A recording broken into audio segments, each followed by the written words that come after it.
नमस्कार दोस्तों, आपका स्वागत है। आज हम बात करने वाले हैं कि हमारी जो आत्मा होती है, हमारी मतलब मेरी ऐसी नहीं लेकिन नॉर्मल जो आत्मा होती है, उसका आखिर स्वभाव किस तरीके से हो सकता है। हमने एक बार बात की थी कि अर्ध जागरूक मन और इंसान का मानवीय मन मतलब या फिर भौतिक मन उसको कहा जाता है। तो इसमें क्या फ़र्क होता है, उसमें हमने आत्मा के बात मतलब स्वभाव की बात की थी, लेकिन उसमें हमने दूरदृष्टि से देखा था कि स्वभावतः आत्मा के मतलब किस तरीके से स्वभाव हो सकता है। लेकिन आज हम फिर से और सिर्फ इसी पर बात करने वाले हैं कि इंसान के आत्मा का जो स्वभाव है वो किस तरीके से हो सकता है। यहाँ पर आज हम भौतिक मन की बात नहीं करने वाले, उसमें हमने वो की थी। तो आज हम बात करने वाले हैं कि आत्मा का जो मन होता है वो आखिर किस तरीके से उसका स्वभाव हो सकता है। तो कैसे होता है दोस्तों कि ये कहीं ना कहीं इस तरीके से नहीं होता कि आत्मा का एक ही जैसे स्वभाव हो सकता है। जैसे मैं एक इंसान हूँ और मेरे साथ एक कोई इंसान है, तो उसका और मेरी आत्मा का जो स्वभाव है वो बहुत लोगों को ये भी लग सकता है कि आत्मा का स्वभाव हमेशा अच्छा ही होगा, वो मतलब पवित्र ही होगा। तो हमेशा इस तरीके से नहीं होता। क्यों? क्योंकि जैसे भगवान श्री कृष्ण जी ने कहा है कि आत्मा में कहीं ना कहीं हमारे मन में जो 3 गुण होते हैं महत्वपूर्ण, सत्व, रज और तम, ये हर एक इंसान में कम ज़्यादा होते हैं। तो हो सकता है कि उसके आत्मा में कौन से गुण कैसे हो, लेकिन आत्मा के गुण जो होते हैं, अगर बुरी भी आत्मा कहे तो हम मतलब इस तरीके से नहीं कह सकते कि बुरी आत्मा मतलब पृथ्वी का एक बहुत ही बुरा इंसान। इस तरीके से हम हमेशा उसको मतलब देखकर नहीं चॉइस कर सकते, या फिर हम ये नहीं अंदाज़ा लगा सकते कि वो उस तरीके से होगी। हम थोड़ा सा इसको पार्ट के डिवाइड्स मतलब करेंगे पार्ट में, और उस तरीके से हमें बहुत ही अच्छे से पता चल जाएगा। पहले हम निचले स्तर की जो आत्माएं होती है उनका स्वभाव किस तरीके से होगा इसके बारे में हम जानेंगे। निचले स्थान की मतलब जो आत्माएं होती है मतलब कैसी कि पहले से तीसरे लोक की आत्मा मतलब जो नरक में रहने वाली आत्माएं होती है, उनके आखिर स्वभाव किस तरीके से होंगे। तो ऐसी जो आत्माएं होती है दोस्तों, जो वो मतलब जब उन्होंने पृथ्वी पर जन्म लिया था तब उन्होंने कुछ बुरा किया होता है। और ऐसे जो लोग हैं, जैसे एक पापी इंसान है, तो वो पाप तो कर रहा है अपने कर्म से, वो पाप हमें दिख रहा है, लेकिन मन से वो कितना पापी है वो हमें डायरेक्टली नहीं दिखता। उनके स्वभाव से वो थोड़ा बहुत पता चल सकता है, लेकिन फिर भी कहीं ना कहीं वो उससे भी नीचे गिरा हुआ इंसान होता है। तो ऐसी जो चीज़ें होती है मतलब क्या है कि 24 घंटे कोई इंसान बुरा ही सोच रहा है, तो उसके बहुत सारे जो गुण हैं उसके आत्मा में भी कहीं ना कहीं उतर जाते हैं। और इस वजह से जब वो इस दुनिया से चला जाएगा, वो अपने आप को बहुत ही निचले स्तर पर पाएगा। और ऐसे वक्त में उसकी आत्मा भी जो होगी वो बहुत ही अच्छी नहीं होगी। जैसे आत्मा को बहुत बार हम पवित्र ही समझते हैं, लेकिन ऐसे जो बुरे ही हमेशा 24 घंटे जो बुरा ही सोचेगा, बुरा ही करेगा, उसने पूरी ज़िंदगी वैसा ही कुछ किया है। तो ऐसे जो लोग होते हैं उसका बहुत ज़्यादा प्रभाव, उनके मतलब मानवीय मन का जो प्रभाव होता है वो बहुत ही ज़्यादा प्रभाव उनकी आत्मा पर पड़ता है। और इस वजह से कहीं ना कहीं उनकी आत्मा जो होती है उसकी भी सोच इस तरीके से बन जाती है। और ऐसे वक्त में उनकी जो आत्मा होती है वो निचले स्थान पर जाएगी। और वहाँ पर आत्माएं मतलब निचले स्थान पर मतलब पहले से 3 लोग जो है, पहला, दूसरा और तीसरा, ऐसी आत्मा लोक में ऐसी जो आत्माएं होती है उनके साथ भी इनके जैसे ही आत्माएं होती है। मतलब इनके जैसे स्वभाव वाली, मतलब कहीं ना कहीं काम, क्रोध, लोभ से लिप्त हुई आत्माएं जो खुद के बारे में हमेशा सोचेगी। तो ऐसी जो आत्माएं होती है उनके स्वभाव उसी तरीके से होते हैं। और इस वजह से ऐसे जो आत्माएं होती है वो एक दूसरे को खुशी तो देंगे नहीं, क्योंकि पृथ्वी पर भी उन्होंने कभी किसी का कुछ भला चाहा ही नहीं, भला करने की तो बात ही आप छोड़ो। तो ऐसे वक्त में भी वो मतलब कहीं ना कहीं खुदगर्ज होंगे, कहीं ना कहीं लोभी होंगे, काम क्रोध से लिपटे होंगे। तो इन सारी चीज़ों से वो वहाँ पर ही वैसे होते हैं।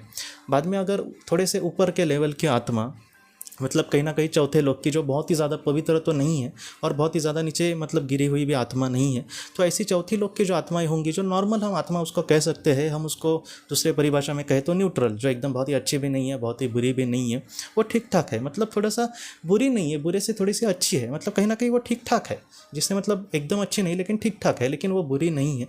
तो ऐसे वक्त में ऐसी कुछ आत्माएं जो होती है उनका स्वभाव इस तरीके से होता है जैसे वो व्यवहारी हो सकती है। मतलब क्या कि वो जैसे दूसरे के बारे में ज़्यादा सोचेगी नहीं, वो अपना ठीक है ना, उस तरीके से। जैसे आपने भी पृथ्वी पर बहुत सारे लोगों को देखा होगा जो अपने ही काम में ठीक ठाक होंगे, उनको दुनिया से इतना पड़ी नहीं होती। जैसे दुनिया में कुछ भी हो जाए, कल मतलब वॉर चालू हो जाए तो उससे मेरा तो कुछ नुकसान नहीं ना होगा, ऐसा वो सोचेंगे। लेकिन उनको पता चला कि उनका कुछ नुकसान नहीं हो रहा है, तो ऐसे वक्त में वो ठीक ठाक ज़िंदगी जी लेंगे। तो ऐसी जो आत्माएं होती है उनका स्वभाव इस तरीके से होता है कि जो दूसरे के बारे में ज़्यादा नहीं सोचेंगे। ऐसी जो आत्माएं होती है वो ज़्यादातर खुद के बारे में सोचती है। उनको हम स्वार्थी नहीं कह सकते, उनको हम व्यवहारी कह सकते हैं। तो ऐसी जो आत्माएं होती है वो अपने विकास को मतलब लेकर आगे बढ़ने की कोशिश करेंगे और उसी को में अपना ज़्यादा जो ध्यान है वो लगाने की कोशिश करेंगे। बाद में तीसरा स्तर आ जाता है दोस्तों, थोड़ी सी अच्छी आत्मा या फिर पवित्र आत्माएं। इनके जो स्वभाव होते हैं वो कहीं ना कहीं ये लोग अपने बारे में मतलब अपने मतलब वो इस तरीके से आगे गए होते हैं अपने कर्म से या फिर अपने जीवन में जो भी उन्होंने अच्छा किया है उससे, कि वो ज़्यादातर दूसरों के बारे में सोच सकते हैं। ऐसे अगर आत्माओं के मतलब सारे सपने पूरे हो गए, समझो इनको मोक्ष भी मिला, और ये अगर किसी आत्मा को बहुत ही दुख में दिख रहे तो ऐसे वक्त में वो खुद के बारे में नहीं सोचेंगे, वो उसको मदद करने के बारे में सोचेंगे। तो इस तरीके से आत्मा के इनके जो गुण होते हैं वो बहुत ही अच्छे होते हैं। जैसे इनकी जो आत्मा है वो छोटी छोटी चीज़ों से दुखी नहीं होगी, वो अपने आप को बहुत ही अच्छे से संभालेंगी, वो दूसरों को भी संभालने की कोशिश करेंगी। जैसे अगर हम बात करें संतों की, तो संतों को मतलब अगर हम देखा जाए तो जो पवित्र संत है दोस्तों, उनकी आत्मा को कहीं ना कहीं मोक्ष मिल ही चुका होता है, लेकिन फिर भी समाज कल्याण के लिए वो पृथ्वी पर आते हैं। तो ऐसे संतों को अगर आप देखेंगे तो वो मतलब उनके जीवन में कुछ बुरा हो जाए तो वो उसका उनको ज़रा भी लेना देना नहीं होता था।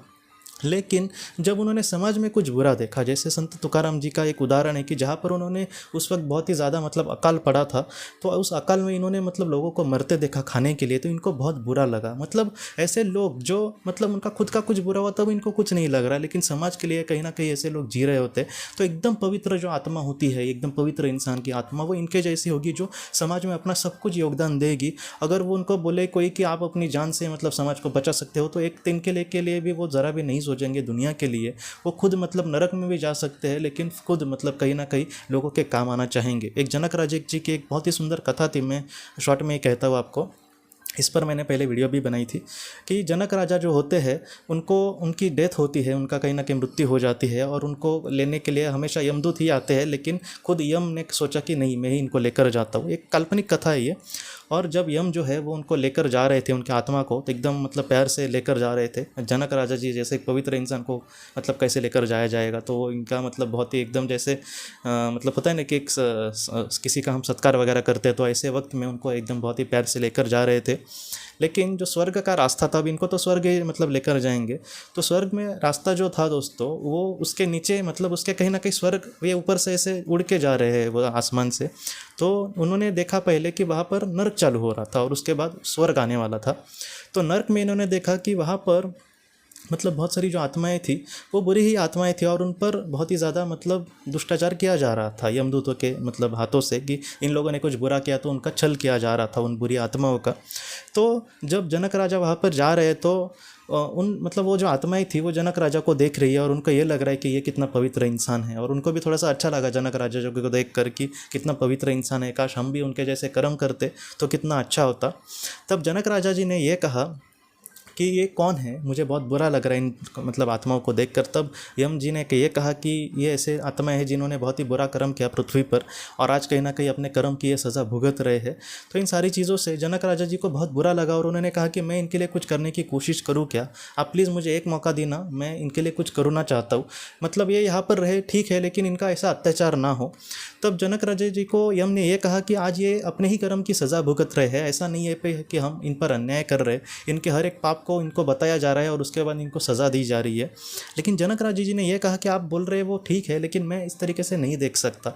मैं कहीं ना कहीं एक राजा था, तो एक मैं अपने प्रजा के बारे में इसी तरीके से हमेशा सोचता हूँ कि हाँ वो ठीक है, वो गलत था, लेकिन आज उसको अब सज़ा नहीं मिलनी चाहिए, वो एक अच्छा इंसान ज़रूर बनने की कोशिश करेगा। तब दोस्तों यम जी ने यह कहा कि उन्होंने कुछ सोचा, और उन्होंने ये कहा कि आपका जो पुण्य है अपने पृथ्वी पे आपने जो भी काम किया था वो इतना बड़ा है कि आपने अगर सारा पुण्य इन लोगों को मतलब थोड़ा थोड़ा बांटा, तो कहीं ना कहीं इस मतलब परिस्थिति से वो थोड़ा सा बच सकते हैं और ठीक ठाक ज़िंदगी वो यहाँ पर बिता सकते हैं। तो जनक राजा जी ने कहा कि हाँ हाँ चलेगा चलेगा। लेकिन यम ये कहने लगे कि आपके पुण्य की वजह से हम आपको स्वर्ग में लेकर जा रहे थे, अगर आपका पुण्य ख़त्म ही हो गया, मतलब आपका वो बचेगा नहीं, अगर आपने पुण्य उनके मतलब पदर में डाल दिया, उनको मतलब सब कुछ दे दिया, तो ऐसे वक्त में आपको मतलब स्वर्ग में नहीं जगह मिलेगी जनक राजा जी। तो जनक राजा जी ने कहा कोई बात नहीं, मेरे जो लोग हैं वो खुश रहते हैं ना, मुझे कुछ नहीं चाहिए। तब यम जी ने कहा कि चलो ठीक है, और उनका जो पुण्य था उन लोगों को दिया गया, और कहीं ना कहीं उन लोगों ने मतलब आभार माने जनक राजा जी के, और कहा कि आपके मतलब बहुत बहुत आभार की, आपकी वजह से हम इतने बड़े दुख से बच गए। और बाद में जो जनक राजा जी थे उन्होंने कहा यम को कि चलो अभी मुझे भी नरक में मतलब डाल दो, क्योंकि मैं स्वर्ग में जाने के अब मतलब उतना पुण्य नहीं है मेरे पास। और तब यम ने मतलब कहीं ना कहीं जनक राजा जी का हाथ पकड़ा और कहा कि चलो स्वर्ग में। तब जनक राजा जी ने कहा कि मतलब आप मुझे स्वर्ग में क्यों लेकर जा रहे हैं, मेरा तो पुण्य खत्म हो गया। तब यम जी ने ये कहा कि आपने उनको पुण्य देकर अब आपका कहीं ना कहीं उससे भी 100 गुना पुण्य अब जमा हो गया है, क्योंकि आपने निस्वार्थ कर्म किया। ये थोड़ा सा मतलब कहानी के लिए वक्त गया, लेकिन ये कहानी इसलिए महत्वपूर्ण है दोस्तों कि जो पवित्र लोग होते हैं जिनके बारे में हम मतलब बात भी करते तो अब एकदम आंखों में आंसू आ जाते हैं, जैसे राजा हरिश्चंद्र या फिर शिवी राजा, इन लोगों ने कभी भी अपने बारे में नहीं सोचा। तो ऐसे जो पवित्र आत्माएं होती है, मतलब मुझे ऐसा लगता है कि ऐसे लोग बहुत कम होंगे पृथ्वी पर इतने पवित्र, लेकिन ऐसे लोगों से हम जितना सीख सके, उनसे मतलब कुछ ऐसा सीखे जिससे इनकी 2 मिनट की भी छोटी सी बात दोस्तों हमारे पूरे जीवन का सार्थक कर सकती है। तो ऐसी जो चीज़ें हैं दोस्तों, वो कहीं ना कहीं इंसान के आत्मा के स्वभाव को दर्शाती है कि कितने पवित्र लोग होंगे ये। सूरज जैसा इनके अंदर मतलब प्रकाश होगा जो कहीं ना कहीं अंधेरा पूरी तरीके से मिटा सकता है। तो एक ऐसी आत्मा है, एक ऐसा स्वभाव का इंसान हमें हमेशा बनने की कोशिश करनी होगी। जो आत्मा का मतलब मूल स्वभाव है वो एक ही जैसे नहीं होगा हर एक आत्मा का। जैसे हमने बात की नरक की आत्माएं, उनका स्वभाव बुरा ही हो सकता है, लेकिन ऐसे आत्माएं भी सुधर सकती है अच्छे कर्म करके। बाद में वो चौथे स्तर पर आएंगे और बाद में चौथे से ऐसे संत जैसे स्वभाव भी उनके हो सकते हैं, अगर वो अच्छाई को दिल से चाहे, अच्छाई मतलब अच्छे कर्म करने की कोशिश करे। तो ऐसी जो आत्माएं होती है वो बहुत ही आगे जरूर जा सकती है दोस्तों। और ऐसे जो संत जैसे आत्माएं होती है हमेशा हमें उन जैसे बनने की कोशिश करनी होगी। तो दोस्तों हम अपनी अगली वीडियो में किसी नए विषय को लेकर मिलेंगे। तब तक आप अपना अपने परिवार का ख्याल रखना। आपका बहुत बहुत धन्यवाद। की रोशनी ये एक कंसल्टेंसी है जो ऐसे लोगों को मदद करने की कोशिश करती है जिन्होंने किसी अपने को खोया है, या फिर जो लोग अपने जीवन में बहुत ही ज़्यादा दुखी है। जो लोग इस संस्था के साथ जुड़ते हैं उन्हें पास्ट लाइफ रिग्रेशन की ऑडियोज़ भेजी जाएगी, जिससे घर बैठे वह पास्ट लाइफ रिग्रेशन का अभ्यास कर सकते हैं। और उन्हें 5 मेडिटेशन ध्यान की भी ऑडियोज़ भेजी जाएगी। और इसके साथ साथ उन्हें PDF किताबें भेजी जाएंगी जो हिंदी और अंग्रेज़ी में है, जो मोबाइल पर या फिर लैपटॉप पर आप उसे पढ़ सकते हैं। और 10 ऑडियो बुक्स भी आपको भेजी जाएंगी। तो दोस्तों अगर आप इस संस्था के साथ जुड़ना चाहते हैं तो कृपया इस नंबर पे व्हाट्सएप मैसेज करें। आपका बहुत बहुत धन्यवाद।